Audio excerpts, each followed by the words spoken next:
দেবো, যে কোনো সময় আপনাদেরকে বলতে সে হাজির হয়ে যাবে। যদি পৃথিবীর কোনো মানুষের প্রেসার যদি খায়, এর পুরস্কার কি আছে?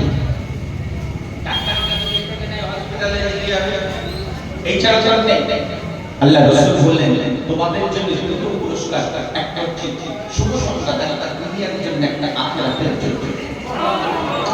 আল্লাহ রাসূলুল্লাহ হাবিব জানালেন, হে মানসাবের শুনে নাও, জেনে নাও, তুমি আর তোমার বাচ্চা জেনে আসলে আমার প্রেসারটা পান করো। আমি রাসূলুল্লাহ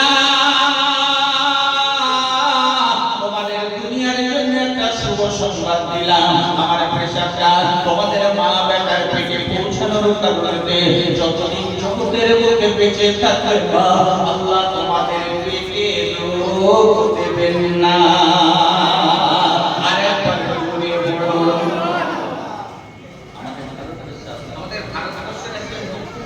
প্রধানমন্ত্রী ছিল, তার প্রতিদিনের ব্রেকফাস্ট ছিল নিজের পেশাব নিয়ে গেলে বলতে পারেন